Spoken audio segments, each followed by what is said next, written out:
response.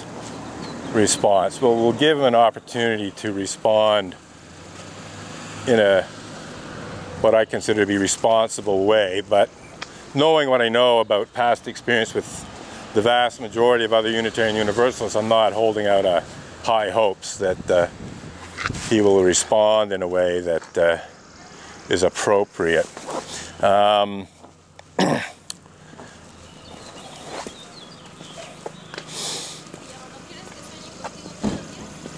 A few more people showing up here, so we'll just keep the protest going, keep the camera running. And as I explained to Tim, you know, the camera running has multiple purposes. One of the primary purposes is just to protect myself from false accusations brought against me by Montreal Unitarians or Unitarian Universalists elsewhere when I'm protesting, to record any assaults on me or theft of my picket sign, etc., or knocking down of my picket signs, etc. You know, basically document bad behavior on the part of Unitarian Universalists. And it's also to record any interactions with the police that I may have, so I have a record of what happened with the police. And it's also, as I told him, I keep the camera running all the time to basically document how Unitarian Universalists respond to the protest, whether they assault me or not. Even when they're not assaulting me, more often than not, they're willfully ignoring the protest, you know, and I want to have video evidence of how Unitarian Universalists, for the most part, just ignore the protest and try to dismiss it, pretend there's nothing wrong, bury their heads in the sand, engage in deep-seated willful ignorance and deep-seated psychological denial and so on. And so it's basically a multi-purpose recording. Basically there's like 4 or 5 different purposes for recording. And also this narration, like I narrate the protest so the public can see one of these videos and they can understand what the protest is about. You know, when I'm walking back and forth with picket signs and I don't have too many freestanding picket signs, you can't see the picket signs that are in my hand. You know, sometimes I'll set up a tripod and run video where you can actually see the picket signs. But as I said, the primary underlying reason why I felt it necessary to record almost continually is because at any given moment I could be assaulted or otherwise abused by a Unitarian who isn't happy with my protest. At any given moment the police can show up and try to intimidate me into shutting down my protest, or they can be quite professional about it and respect my rights.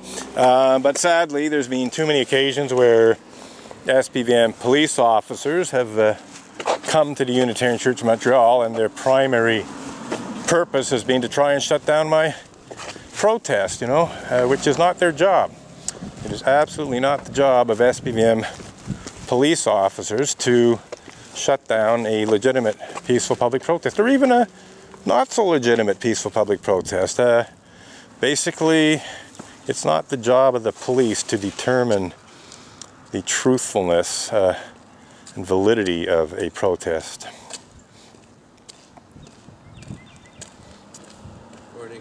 Good morning.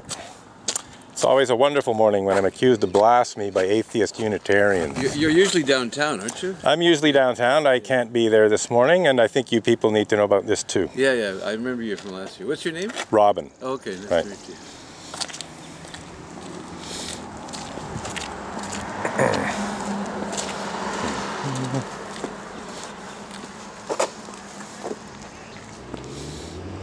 Somebody coming this way.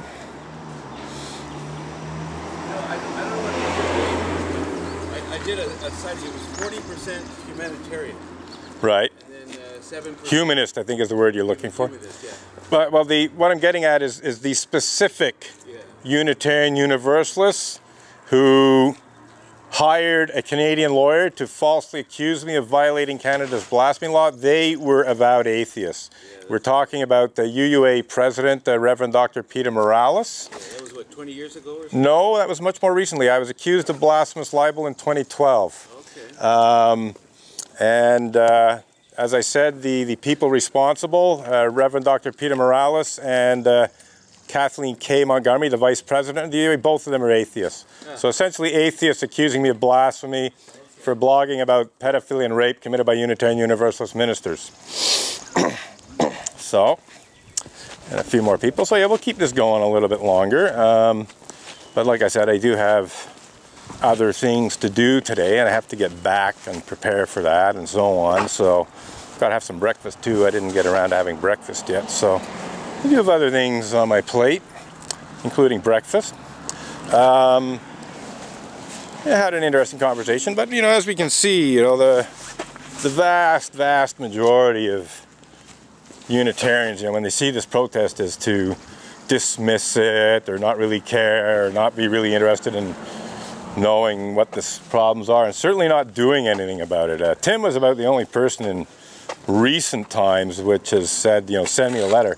In fact, I can't remember any, now that I think about it, I can't think of any Unitarian Universalist who said, send me a letter, you know, like what your concerns are and I'll respond to it. I think that's a first after 20 years of protesting, you know, finally get this guy from the Lakeshore Unitarian Church saying, send me a letter. Well, actually, you know, that's one positive outcome of today's protest.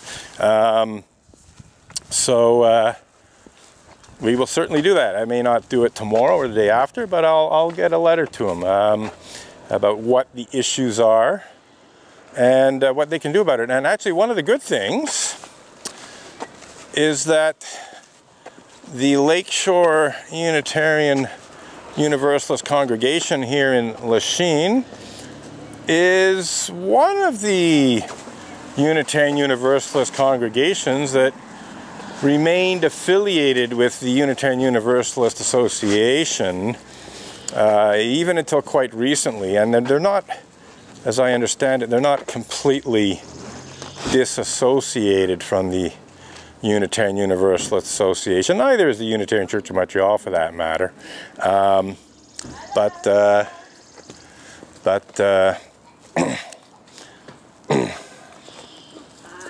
good morning. How are you? So again, pretend the protester's not here.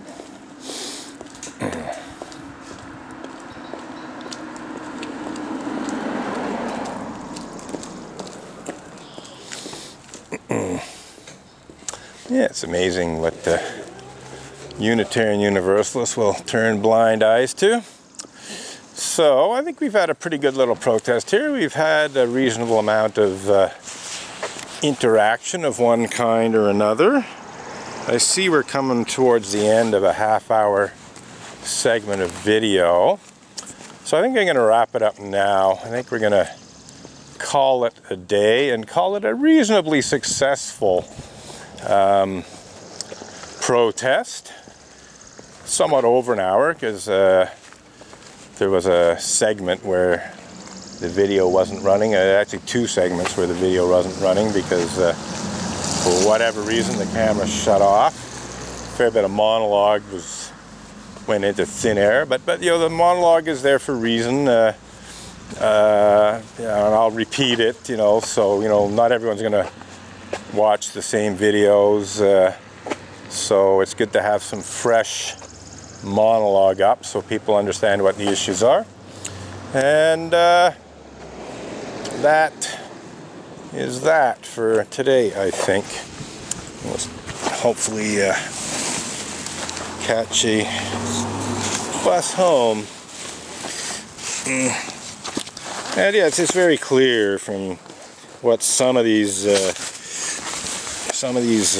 people are saying that, you know, they've been fed information, they believe the misinformation, they haven't done any fact checking, they have a very distorted understanding of what it's about.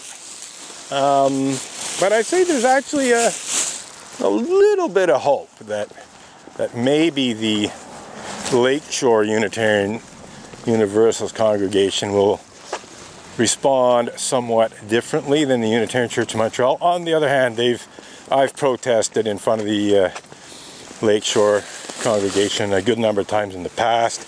I've raised issues with them as well in like not meetings about these specific issues, but nonetheless, you know, there's been times when I've had some discussions with leading members of the Lakeshore Unitarian congregation. So they say they have to have a reasonably good idea of what it's about. They've never really done anything to address the issues. So that's it. We're wrapping this up for today.